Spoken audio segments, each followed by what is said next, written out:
នៅពេលប្រឈមនឹងការបង្ខំឲ្យរុះរើផ្ទះសៀវភូមិនបានក្បាលខ្លាំងក្លាទេផ្ទុយទៅវិញគេបានសម្រេចចិត្តយកព្រំនាំឪពុកម្ដាយទៅរស់នៅផ្ទះចាស់នៅលើភ្នំដែលមិនអាចរស់នៅបានប៉ុន្តែគេក៏ចាប់ផ្ដើមជួសជុលផ្ទះនោះភ្លាមដោយកែប្រែវាឲ្យទៅជាទីតាំងសង្គ្រោះបន្ទាន់តែមួយគត់ក្នុងភូមិមូលហេតុដែលសៀវភូធ្វើបែបនេះគឺព្រោះគេដឹងព័ត៌មានដ៏គួរឲ្យភ្ញាក់ផ្អើលមួយថាក្នុងរយៈពេល7 ខែទៀតភូមិទាំងមូលនឹងជួបគ្រោះមហន្តរាយដីបាក់ស្រុតដ៏ធំមិនធ្លាប់មានក្នុងរយៈពេល100 ឆ្នាំតាមពិតសៀវភូគឺជាអ្នកសង្កេតការណ៍នៅស្ថានីយ៍និយមដែលទទួលបានបញ្ជាពីថ្នាក់លើឲ្យត្រឡប់មកភូមិដើម្បីអនុវត្តការពលាននិងសង្គ្រោះគេស្មានថាវាគ្រាន់តែជាការដោះស្រាយគ្រោះមហន្តរាយធម្មតាតែមិននឹកស្មានថាជនត្រូវបានគេលួចតាមដំណាំដើម្បីរកប្រាក់ចំណេញទើបពួកគេមិនព្រមស្ដាប់ការពលានរបស់សៀវភូនិងមិនព្រមជំនឿខ្លួនថែមទាំងស្ម័គ្រចិត្តរុះរើផ្ទះដើម្បីសហការជាមួយការអភិវឌ្ឍសូម្បីតែផ្ទះរបស់សៀវភូផ្ទាល់ក៏មិនអាចរួចខ្លួនដែរគេថាពាក្យល្អពិបាកណាស់ជួនអ្នកដែលមិនចង់ស្ដាប់សៀវភូឃើញពួកគេរំលោភពេកក៏សម្រេចចិត្តបោះបង់ការពលានហើយក៏កើតមានហេតុការណ៍ដូចតាមនេះសៀវភូដឹងច្បាស់ណាស់ថាផ្ទះចាស់របស់គ្រួសារគេមានទីតាំងខ្ពស់និងនៅឆ្ងាយពីផ្លូវទឹកទោះបីជាមានដីបាក់ស្រុតក៏មិនអាចប៉ះពាល់ដល់ទីនោះបានដែរវាអាចនិយាយបានថាជាកន្លែងសុវត្ថិភាពបំផុតក្នុងភូមិបន្ទាប់មកសៀវភូបានប្រណាំងប្រជែងជាមួយពេលវេលាដើម្បីកែប្រែនិងពង្រឹងផ្ទះចាស់នេះហើយសកម្មភាពមួយនេះរបស់សៀវភូក៏ទទួលបានការទទួលស្គាល់ពីថ្នាក់លើយ៉ាងឆាប់រហ័សចំណុចលើតាមការអនុម័តពីថ្នាក់លើផ្ទះចាស់របស់អ្នកត្រូវបានកំណត់ពីផ្លូវការថាទីកំណត់ចុះចិត្តក្នុងចាក់សង្គ្រោះតែមួយគត់ក្នុងដំបូង10លាន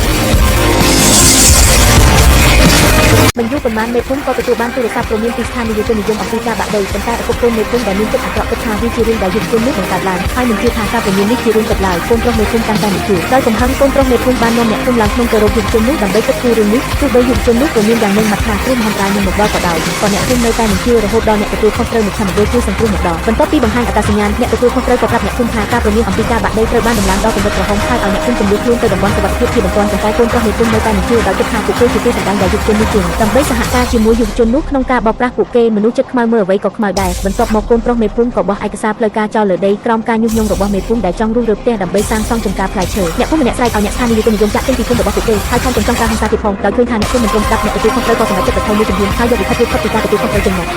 ក្នុងពេលដែលអ្នកទាំងអស់គ្នាមិនជឿពួកយើងអញ្ចឹងសូមចុះហត្ថលេខាលើលិខិតរៀបខុសពីការទទួលខុសត្រូវនេះដើម្បីបញ្ជាក់ថាអ្នកស្ម័គ្រចិត្តនឹងជំនួសខ្លួនហើយបន្តរុះរើផ្ទះសាងសង់ចំការផ្លែឈើបន្ទាប់ពីនេះបើមានរឿងអ្វីកើតឡើងគឺមិនពាក់ព័ន្ធនឹងមជ្ឈមណ្ឌលជួយសង្គ្រោះឡើយដើម្បីបំបែកការកុហករបស់យុវជននោះប៉ុន្តែពេលទៅដល់ផ្ទះគេពួកគេភ្ញាក់ផ្អើលដែលឃើញផ្ទះចាស់ត្រូវបានកែច្នៃជាមូលដ្ឋានជម្រកដ៏រឹងមាំកូនប្រុសអ្នកភូមិនៅតែចំអកថាផ្ទះនេះដូចជាគុកកំឡោះនេះសើចចំអកឲ្យភាពល្ងងខ្លៅរបស់គេហើយនៅនាឡិកាឃើញថានៅសល់តែ1នាទីទៀតប៉ុណ្ណោះជុះនឹងមកដល់1នាទីក្រោយមកមេឃក៏ចាប់ផ្ដើមប្រែប្រួលដោយសាររំពឹងទុក